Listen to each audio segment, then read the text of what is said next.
open book segala, tetapi harus ingat waktunya ya.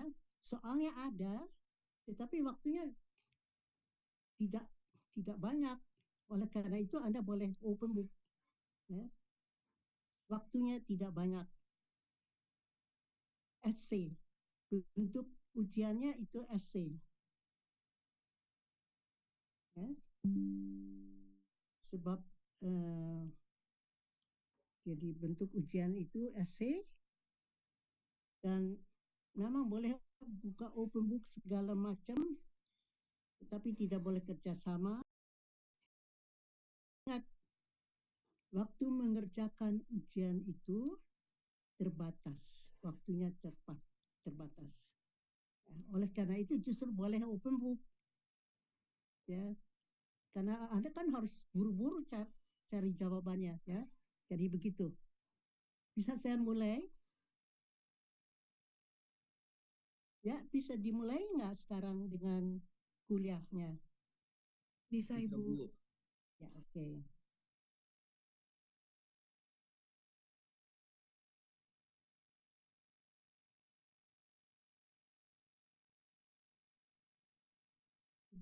Sebelumnya.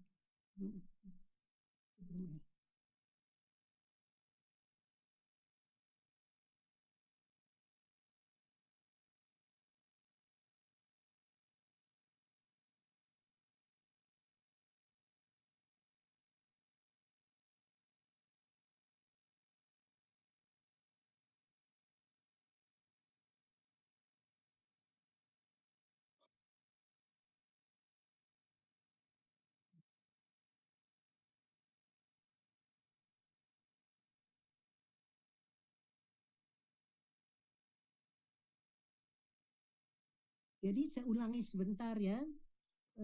Tempoh hari sudah kita bicarakan mengenai asas asas no work no pay, yaitu kita dapati di dalam pasal 93 ayat 1. Demikian juga pada pasal 84. Ya. Tetapi kalau pasal 93 itu lebih lengkap isinya ya mengenai jadi asas no work no pay, bila mana tidak bekerja maka tidak dapat upah. Tetapi ada pengecualiannya. Pengecualiannya itu bisa ditemukan pada pasal 93 ayat 2 ya. Itu pengecualiannya, pengecualian pada untuk asas no work no pay. Jadi walaupun tidak masuk kerja tetapi tetap diberi upah, tetap mendapat upah. Jadi misalnya buruh sakit tidak masuk kerja, kemudian berapa hari kemudian ia masuk kerja, kembali masuk kerja, lalu ditanyakan pengusaha, Anda tidak masuk kenapa? Saya sakit Pak, ini surat keterangan dari dokter. Jadi supaya aman harus dengan surat keterangan dokter ya. Jadi jangan bilang, oh Pak saya nggak pergi ke dokter, sebenarnya dibilang ya saya nggak sempat, dibilang gitu. Loh kalau gitu berarti Anda tetap tidak bisa dipercaya apakah benar sakit atau tidak ya. Jadi tetap berlaku asas no work no pay. Kecuali kalau Anda bisa buktikan dengan surat keterangan dokter bahwa Anda itu sakit tidak bisa masuk kerja. Ya. Nah ini pengecualian, pengecualian atas asas no work no pay. Ya. Nah kita lihat pada pasal 93 harap membawa kita membawa undang-undang ya, undang-undang tentang ketenaga kerjaan nomor nomor 13 tahun 2003 ya. Jangan lupa saya membahas dari sana juga, nanti dalam ujian kan juga tinggal lihat pasalnya gitu.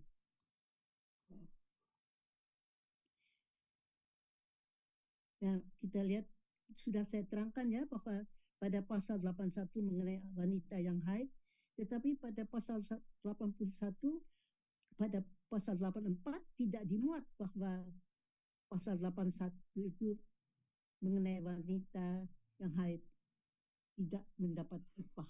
Di sini tidak atau tidak dapat upah gitu. Sebentar ya. Jadi pada pasal 81 itu adalah mengenai wanita yang haid.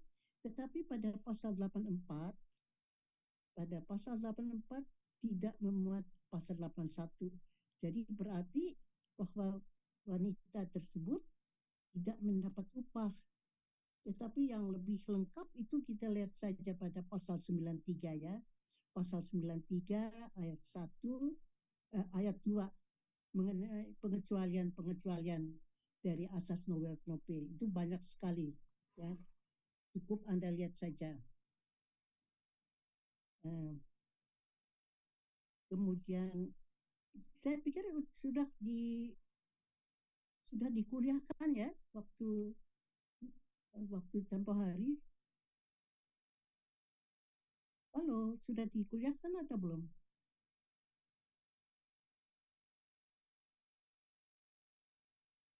Halo, oh pada diam. Sudah, Ibu. Nah, udah ya. Nah, tapi saya ulangi lagi sedikit. Ini kalau saya bertanya, kok pada diem semua? Saya pikir apa ada orangnya enggak ya? Atau ada di tempat atau bagaimana gitu. Ya. Nah, kita lihat juga pada pasal 93 ayat 2 bahwa di sini dapat banyak ketentuan-ketentuan yang merupakan pengecualian dari asas no work no pay. Jadi berarti bahwa walaupun tidak masuk kerja tetapi tetap mendapatkan upah atas atas alasan yang disebut pada pasal 93 pada ayat 2. Nah, saya mau katakan bahwa pada pasal 93 pada ayat 2 jadi umumnya memuat pengecualian-pengecualian yang bersifat umum. Yang bersifat umum yaitu umum bahwa tidak masuk kerja karena ya macam-macam alasan ya pengecualian. Jadi di dalam pasal 93 ayat 2 itu terdapat eh, ketentuan-ketentuan yang mengenai bidang kesehatan kerja. Jadi pada pasal 93 ayat 2 terdapat ketentuan-ketentuan tentang bidang kesehatan kerja yaitu pada pasal 93 ayat 2A, 2B, 2G. Nah, saya terangkan kalau 93 ayat 2A itu mengenai buruh yang tidak masuk kerja karena sakit, ya tentu saja sakit dengan surat keterangan dokter ya. Jadi udah oke. Jadi tetap dibayar walaupun tidak masuk kerja. Lalu ayat 2B ya. Kalau 2B itu mengenai wanita haid. Nah, di sini karena dia haid, ya dia tetap mendapatkan upah.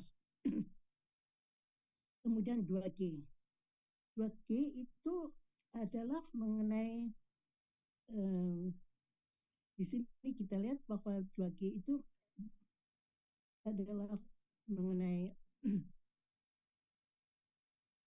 pekerja atau buruh melaksanakan hak istirahat. Ya, kalau hak istirahat itu ada macam-macam hak istirahat, tetapi menyangkut kesehatan dari buruh yang bersangkutan. Hak istirahat yaitu istirahat mingguan atau cuti mingguan yaitu Sabtu Minggu, di mana ia tetap berhak walaupun tidak masuk kerja tetap berhak atas upah. Ya. Kemudian cuti tahunan atau istirahat tahunan, sama saja istirahat tahunan atau cuti tahunan, ya itu dia ambil cuti, eh, jadi dia ambil cuti 12 hari kerja, tetapi tetap diupah walaupun tidak masuk kerja kan. Nah ini istirahat tahunan atau cuti tahunan. Lalu untuk wanita yang melahirkan, buruh perempuan yang melahirkan, nah ini kan istirahat melahirkan, yaitu katakanlah 3 bulan kan, yaitu 1,5 bulan sebelum dan 1,5 bulan sesudah. Jadi 3 bulan katakanlah. Jadi istirahat melahirkan. Jadi berarti tidak masuk kerja tetapi tetap berhak tetap berhak atas upah penuh, ya. Kemudian ya ini yang disebut sebagai eh, pasal-pasal 2A, 2B, dan 2G itu mengenai bidang kesehatan kerja, ya. Ini ketentuan yang menyangkut tentang bidang kesehatan kerja bagi buruh, ya. Kemudian kita lihat kalau demikian yang seterusnya itu yang dimuat di dalam pasal 93B itu yang merupakan pengecualian di mana buruh tetap berhak atas upah penuh, yaitu merupakan ketentuan-ketentuan di, di bidang kesejahteraan, ya, kesejahteraan buruh. Jadi bukan kesehatan buruh, tetapi yang menyangkut kesejahteraan buruh. Kalau yang menyangkut tentang kesehatan buruh, yaitu kesehatan kerja, yaitu kalau sakit ataupun perempuan yang haid ataupun buruh perempuan yang melahirkan, nah itu, ya, itu kan menyangkut kesehatan. Ataupun kalau eh, is, eh, istirahat, ya, istirahat tahunan, istirahat mingguan, itu kan istirahat mingguan juga merupakan bidang kesehatan kerja, ya, sebab orang setelah bekerja 5 atau 6 hari terus menerus perlu untuk mendapatkan istirahat demi kesehatan, ya, demi kesehatan. Jadi istirahat mingguan, istirahat cuti tahunan atau istirahat tahunan sama saja, ya, dikatakan cuti tahunan atau istirahat tahunan atau istirahat mingguan atau cuti mingguan, ya. Nah, ini semua adalah yang menyangkut eh, bidang kesehatan kerja dari buruhnya, ya. Nah, yang lain seperti kita lihat yang pengecualian yang lainnya seperti buruh tidak masuk kerja karena akan menikah. Jadi dia bilang, dia kasih tahu kepada pengusaha, Pak, minggu depan saya mau menikah, Pak. Jadi tidak masuk kerja ya, Pak, ya. Ya udah, oke, kata pengusaha. Nah, ini demi kesejahteraan buruh, maka ia mendapatkan, ya, bukan istirahat, tetapi demi kesejahteraannya maka ia boleh tidak masuk kerja untuk, ya, untuk berapa lama, ya, itu terserah. Tapi kalau di sini dikatakan 2 minggu, tetapi kita masih bisa saja minta kepada pengusaha eh, barangkali lebih dari 2 minggu, 2 hari maksud saya. Tetapi seperti di sini dikatakan 2 hari, tetapi ya sudah. Kemudian kalau eh, atau menikahkan anaknya, ya kan, ini bukan bidang kesehatan kerja tetapi bidang kesejahteraan buruh.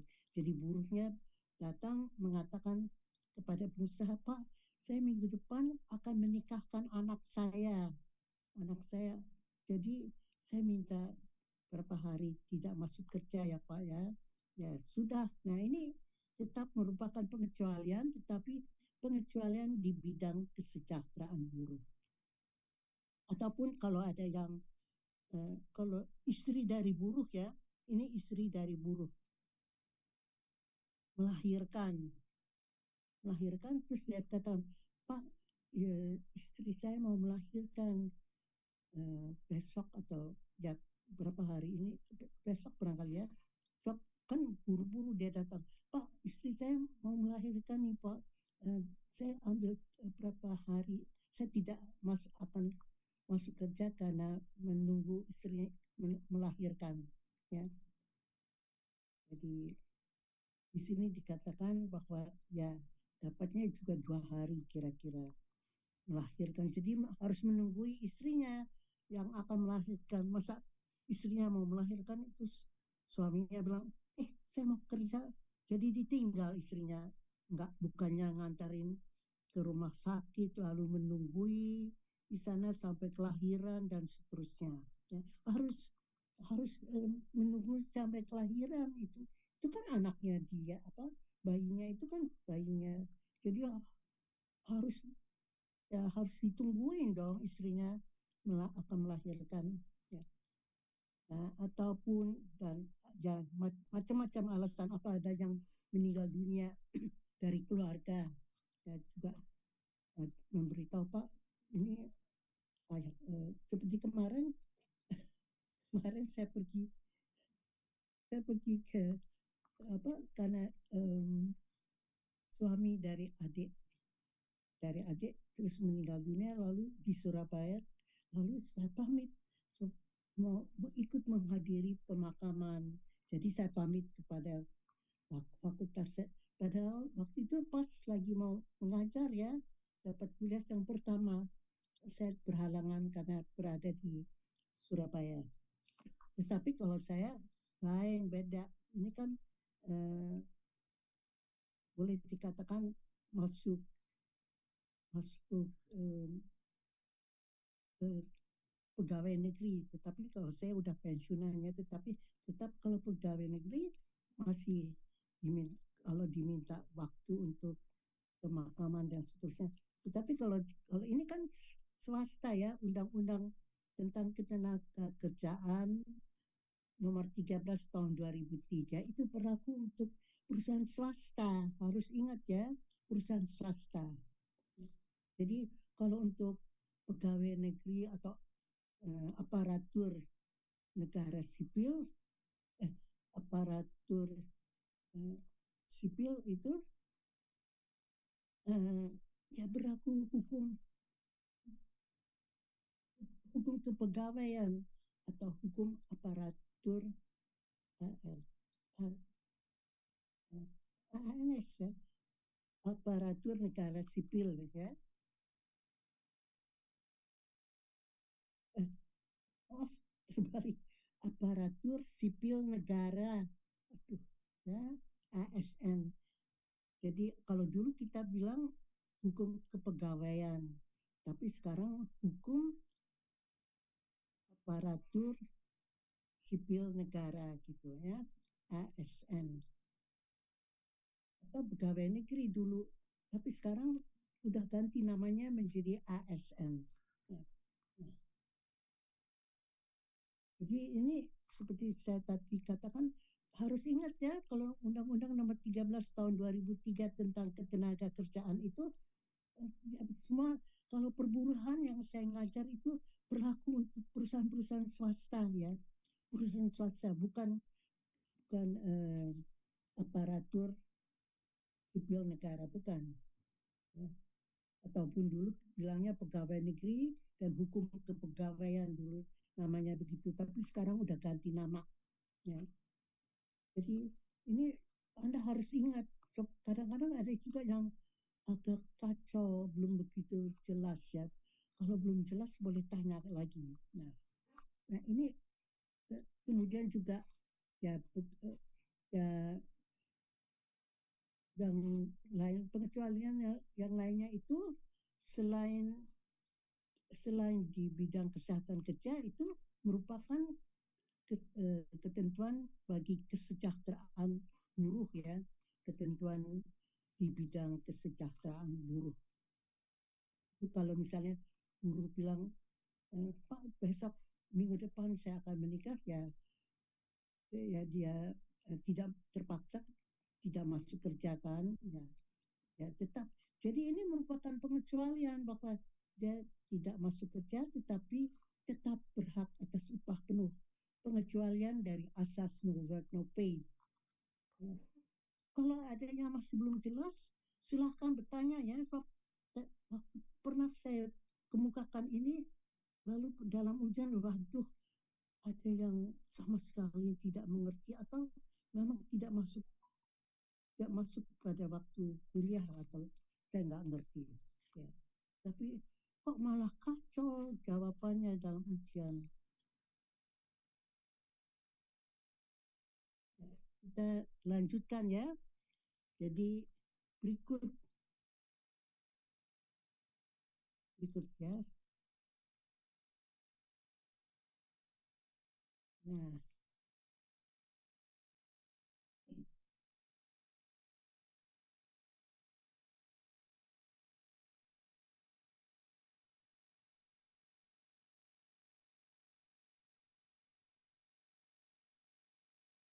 Bentar. Jadi ini, kemudian kita lihat ada perbedaan ya, perbedaan antara hari istirahat mingguan, yaitu Sabtu dan Minggu ya, istirahat mingguan, ada perbedaan dengan hari Sabtu. Sabtu dan Minggu itu yang disebut sebagai istirahat mingguan, berbeda dengan hari libur resmi, yaitu hari libur resmi, yaitu hari raya. Jadi seperti hari libur resmi, yaitu kita lihat kemarin Idul Fitri ya. Kalau dilihat hari-harinya ya, hari raya Idul Fitri. Jadi jangan kita lihat cutinya atau sebab kalau khusus eh, untuk hari raya Idul Fitri memang dapat kekhususan bahwa boleh cuti bersama ya, tetapi kita lihat sebenarnya hari libur resmi. Atau kita bicara dulu tentang hari libur ya. Nah, kalau tentang hari libur, kita bicara dulu tentang hari libur.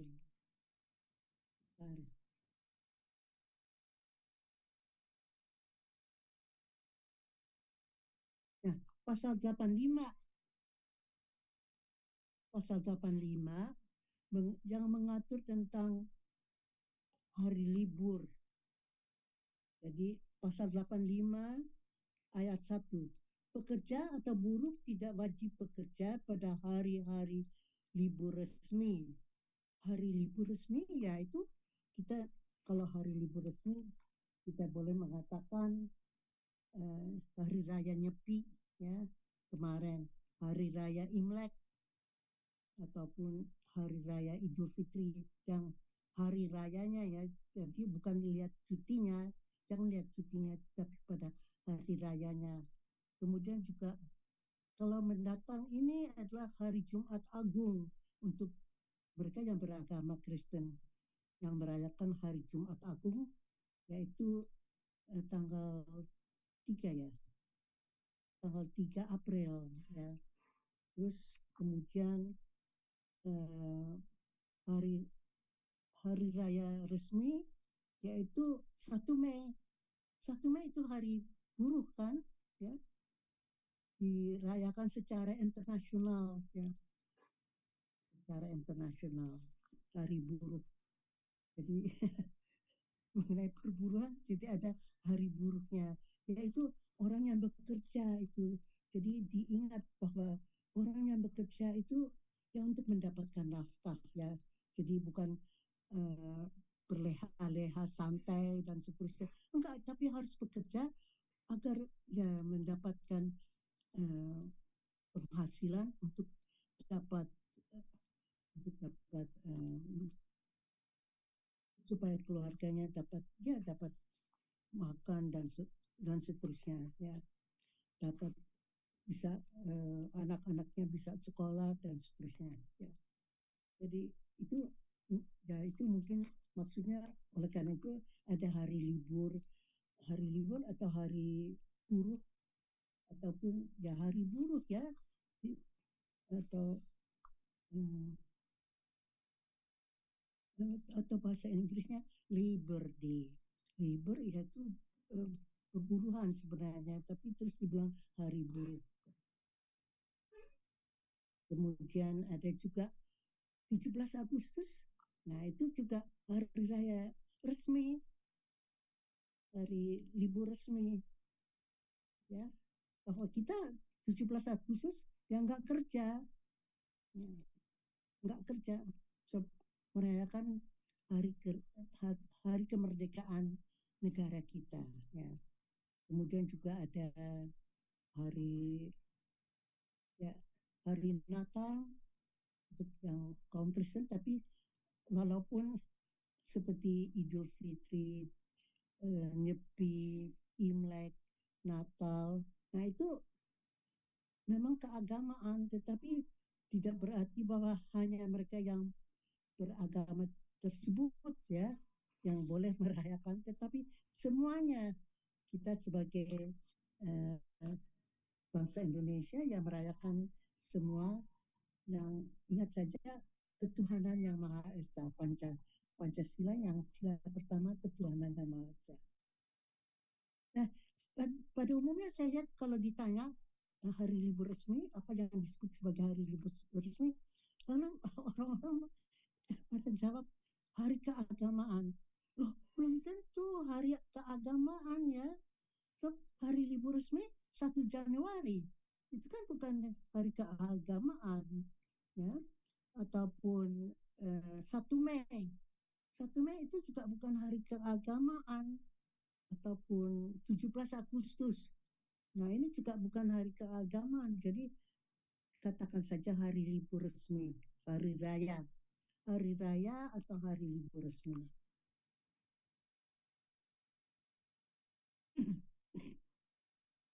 Nah, jadi kita lihat pada pasal 85 ayat 1, pekerja atau buruh tidak wajib bekerja pada hari-hari libur resmi. Pada ayat 2, pengusaha dapat mempekerjakan pekerja atau buruh untuk bekerja pada hari-hari libur resmi apabila jenis dan sifat pekerjaan tersebut harus dilaksanakan atau dijalankan secara terus-menerus atau pada keadaan lain berdasarkan kesepakatan antara pekerja atau buruh dengan pengusaha. Ya. Jadi ini dapat ya, ini dikatakan dapat kalau mempekerjakan pekerja atau buruh untuk bekerja pada hari libur resmi. Jadi bukan dipaksakan harus masuk gitu. Enggak dong. Ini dikatakan pengusaha dapat mempekerjakan dan saya lihat uh, misalnya kemarin hari raya Idul Fitri uh, ada seperti di supermarket masih tetap buka ya, tetap buka. Lalu kok masuk kerja? Iya, iya, karena dia merasa uh, ya dapat lebih, karena mungkin merasa kalau berangkat kerja, kalau berangkat mudik ya barangkali kurang mencukupi ya.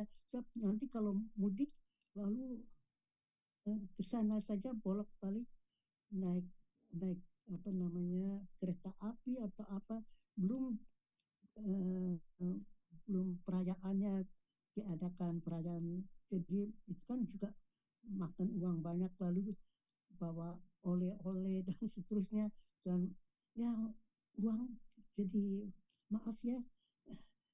Tapi saya juga kalau pergi-pergi ke luar kota seperti kemarin-kemarin aja ke Surabaya atau apa, ya kita juga kayak sepertinya bukan menghamburkan, tapi ya gimana ya, kita merasa uh, ya begitulah, uh, masakan kita ke berlibur atau pergi ke atau mudik ya tangan kosong atau apa atau gimana ya.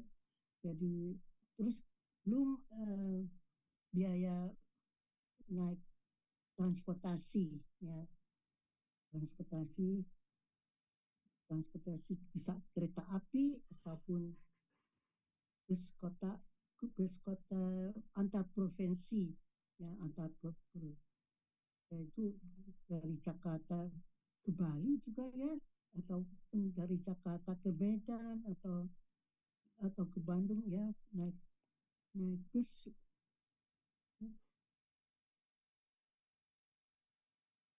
Kok dipikir waduh kalau naik kereta api ya tiketnya udah habis, ya udah mau pesen cepet-cepet ya tiket habis.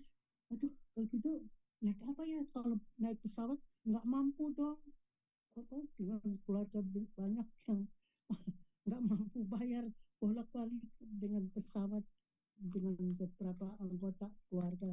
Wah, ya udah terpaksa naik naik bus bus antar kota, antar provinsi itu ya. Ya sebenarnya juga mahal ya, tapi ya agak, ya barangkali boleh dikatakan agak lumayan ya.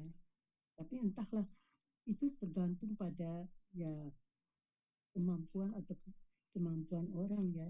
untuk berangkat, untuk ingin pergi mudik atau bagaimana. Nah, jadi di sini uh, pengusaha dapat mempekerjakan ya. Jadi pada hari libur. Jadi waktu hari raya Idul Fitri terus masih masuk ya apa ada di supermarket. Um, terus dia bilang ya karena dia mungkin karena memang tidak merayakan atau bagaimana tapi dikatakan ya sementara karena boleh dikatakan tekanan ekonomi ya lebih baik tinggal di Jakarta tetap bekerja gitu ya, tetap bekerja gitu. Ya itu tergantung pada orang apakah dia mau mau berangkat atau tidak ya. Nah, kemudian jadi dapat mempekerjakan untuk bekerja pada hari-hari libur resmi apabila jenis dan sifat pekerjaan tersebut harus dilaksanakan atau dijalankan secara terus-menerus. Nah, ini seperti ini dikatakan jenis pekerjaan apa ya? Ya, saya pikir yang tadi yaitu kalau pengemudi bus atau transportasi umum seperti uh, bus antar kota, antar provinsi, kan kalau dia nggak kalau dia nggak bekerja pada hari raya misalnya, tetap jadi mengantar orang mudik atau gimana, ya rugi barangkali ya, ataupun ya kan juga bagi mereka seperti yang tidak mempunyai kendaraan atau apa ya udah kita naik itu aja deh habis udah habis tiket kereta api nanti kita naik bus aja bus antar kota antar provinsi barangkali ya masih mampu di situ ya barangkali. Tapi ini juga dapat mempekerjakan dan eh, atau pada keadaan lain berdasarkan kesepakatan. Di sini dikatakan kesepakatannya. Jadi bisa saja pekerja atau buruh kata, wah Pak maaf ya, saya nggak jadi, saya mau pulang mudik gitu. Barangkali yang kalau yang, ya, yang biasanya ya ya tetapi diminta ya Pak maaf ya tapi saya mau mudik so udah lama udah berapa tahun saya nggak mudik mungkin alasannya begitu atau bagaimana ya ya sudah nggak apa juga. Lalu ayat 3 pengusaha yang mempekerjakan pekerja atau buruh yang melakukan pekerjaan pada hari libur resmi sebagaimana dimaksud dalam ayat 2 wajib membayar upah kerja lembur. Jadi selain dapat upah juga karena ini kan merupakan lembur sebenarnya bahwa dia tidak istirahat tetapi tetap bekerja ya tetap bekerja ya udah mendapatkan upah kerja lembur ya lembur jadi selain dapat upah kerja juga mendapat upah lembur gitu. Kemudian ayat 4 ketentuan mengenai jenis dan sifat pekerjaan sebagaimana dimaksud dalam ayat 2 diatur dengan kalau kalau undang-undang ini disebut keputusan menteri itu harus dicoret. So, pelaksanaan dari undang-undang pelaksanaan peraturan pelaksanaan dari undang-undang tidak bisa dengan keputusan menteri tetapi harus dengan peraturan pemerintah ya. Jadi dicoret keputusan menteri. So, kalau menteri yang memutuskan wah bisa saja maaf-maaf aja bisa saja yang tidak benar atau yang merugikan atau apa bisa saja ditetapkan oleh menteri dalam keputusannya. Sorry ya, tapi bisa saja terjadi begitu. Lebih baik dalam peraturan pemerintah. Peraturan pemerintah kan banyak yang kemudian eh, jadi mengusulkan atau mem, ya mengusulkan atau menyarankan putusan-putusan apa ya, ketentuan-ketentuan apa yang harus dimasukkan dalam peraturan tersebut. Ya. Jadi ini mengenai peraturan menteri, peraturan pemerintah. Ya. So, kalau keputusan menteri itu terlalu jauh. Ya. Kalau undang-undang memang DPR kan, semua anggota DPR yang meracik tentang bagaimana isi dari undang-undang itu. Kemudian di bawahnya peraturan pemerintah. Nah ini kan juga pemerintah yang kemudian membuat peraturan pelaksanaannya yang bagaimana gitu. Ya. Nah, jadi ini mengenai hari libur ya tadi itu di dalam pasal 85. Jadi kita teruskan ya. Eh, jadi kalau tadi saya katakan perbedaan antara hari istirahat mingguan dengan hari libur resmi atau hari raya, bahwa hari istirahat mingguan adalah hak istirahat bagi buruh setelah bekerja 5 atau 6 hari berturut-turut sehingga perlu mendapat istirahat 1 hari agar kesehatannya pulih kembali. Nah ini memang pantasnya masuk bidang kesehatan kerja, ya, memang masuk dalam bidang kesehatan kerja bagi buruh, ya, yaitu istirahat mingguan, yaitu Sabtu Minggu. Kemudian eh, hari libur resmi atau hari raya adalah hari di mana buruh mendapat kesempatan untuk ikut merayakan hari raya tersebut. Jadi walaupun bukan agamanya dia seperti Nyepi ataupun Idul Fitri ataupun Natal ataupun hmm, Imlek, walaupun bukan agama yang dianut, agama tersebut dianutnya, tetapi ini dikatakan um, ikut saja merayakan, ya. Ya kita enak juga bahwa kalau misalnya pada hari uh, yang bukan jadi yang bukan agamanya seperti bukan agamanya Natal ataupun Idul Fitri ataupun Nyepi atau Imlek, ya ikut saja. Ah, enak nggak masuk kerja ya gitu. Ya bisa saja kita terus kemana-mana untuk melihat bagaimana perayaannya